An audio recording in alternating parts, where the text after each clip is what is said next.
didn't seem like he really wanted to be too over-involved or committed with any one person or anything. That was my perception of him,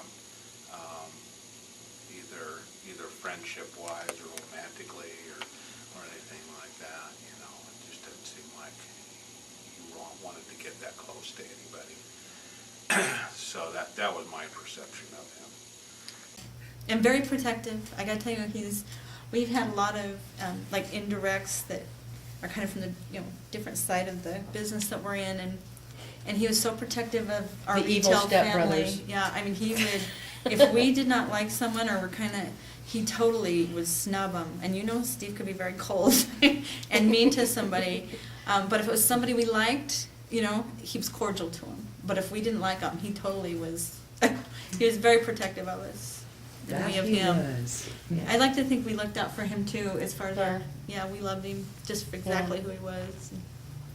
Yeah, he was always there when we needed him, which Yeah. was something, that was, we never had to Oh, yeah. question Yeah. if he would respond or call or, help us out if we needed it. And we got a little insight from our HR person of our company. They knew he was like a brother to us, and she had said that they all kind of looked at him as a rebel, and nobody really knew how to be around him. And then once our store opened that fall, he said, and we were obviously a family there. He was other people. He would associate with other people, and it was easier to be around him. Yeah, we could never get him to go to Boise. He just didn't like them. He didn't like them. He didn't like them at all. But they could see When the Steve's difference. mom died, we wanted to take a trip up to California, but we ended up having to wait until after the funeral and Steve got back. And just to relieve some pressure off Steve, we ended up driving up to California.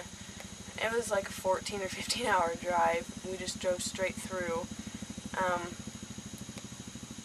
We ended up taking turns, my mom, Steve, and I ended up taking turns driving up there.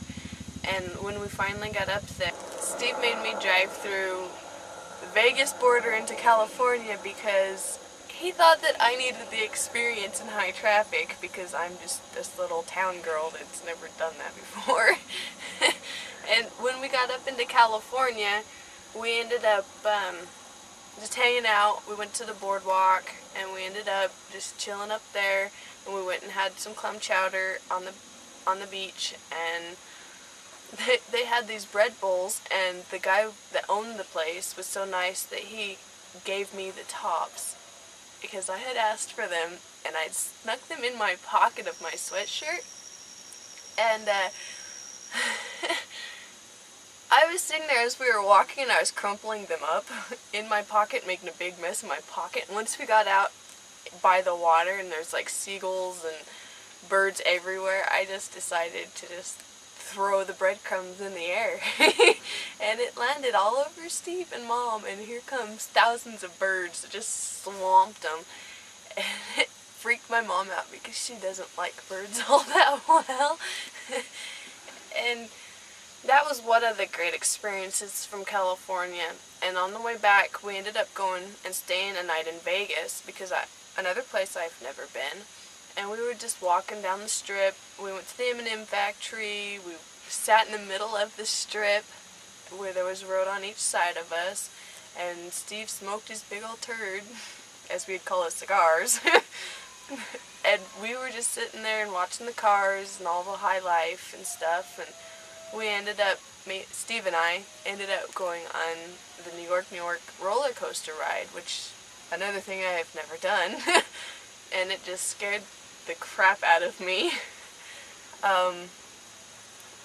Steve was kind of grumpy that day from driving and just all the stress from his mom passing away.